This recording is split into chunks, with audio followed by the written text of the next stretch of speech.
તો છોટાઉદેપુરના વડા તળાવ ગામે લોકોએ ચક્કાજામ કર્યો।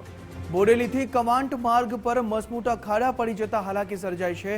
બોડેલીથી રંગલી ચોકડી સુધીનો માર્ગ બનાવવા મંજૂરી મળી હતી। 42 કરોડના ખર્ચે આ માર્ગ બનાવવા મંજૂરી મળી હતી।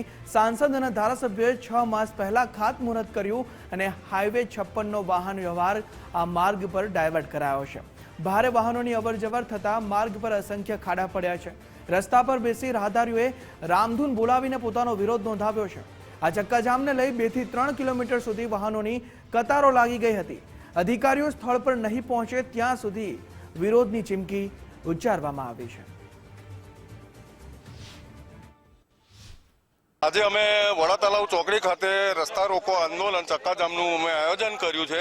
એ આંદોલન કરવા પાછળનું અમારું કારણ એક જ છે કે છેલ્લા 8 મહિના પહેલા પણ અમે આ રીતે અમને રજૂઆત કરી હતી, જેમાં સાહેબ આવ્યા હતા। સાહેબે અમને મૌખિક બાહેધરી આપી હતી કે અમે આ રોડ રસ્તાનું રિપેરિંગ કર્યા કરશું, પણ ત્યાર પછી લઈને આ દિન સુધી કોઈ આવીને ઊભો નથી રહ્યો।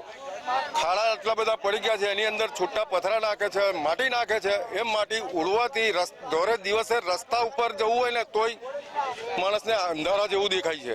જેતપુરથી રંગલીથી મોડાસા સુધીનો આખો રોડ એકદમ ખલાસ થઈ ગયો છે। એકદમ ખલાસ થઈ ગયો, ટેન્ડર હો બહાર પડી ગયા, અપાઈ ગયું છે તે એજન્સીને, પણ કામ કરતા નથી। હવે રહ્યા 2 મહિના, ચોમાસું નજીક આવી ગયું। હવે એના દિવસોમાં કે આવતા દિવસોમાં શું પરિસ્થિતિ થશે એ તો સમય બતાવશે। લોકોને એટલી બધી તકલીફ છે, કોઈ હદ વગર નહીં। 2-4 જણા તો મોટરસાયકલ લઈને પડી જાય છે અને ઘણાના હાથ પગ ભાગી ગયા છે। કોને કહેવા જવાનું? કોઈ સાંભળતા ને આપણી વાત।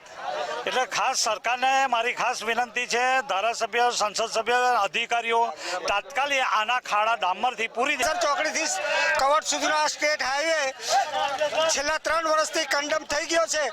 હોવા છતાં અમે ગયા 8મા મહિનામાં બી આંદોલન રસ્તા રોકો કર્યું હતું, ત્યારે અધિકારીઓ આવીને એવું કીધું હતું કે 3 દિવસમાં અમે આ રસ્તો કમ્પ્લીટ કરી દઈશું, પણ હોવા છતાં આ રસ્તો હજુ તૈયાર કમ્પ્લીટ કર્યો નથી। મળવા ગયા હતા ત્યારે રાઠવા સાહેબ બોડેલીના કાર્યપાલક ઇજનેરને હુકમ કર્યો હતો કે તમે એ રસ્તો તાત્કાલિક ડોમર પિચિંગથી કરી દો અને જે નવો રસ્તો બનવાનો છે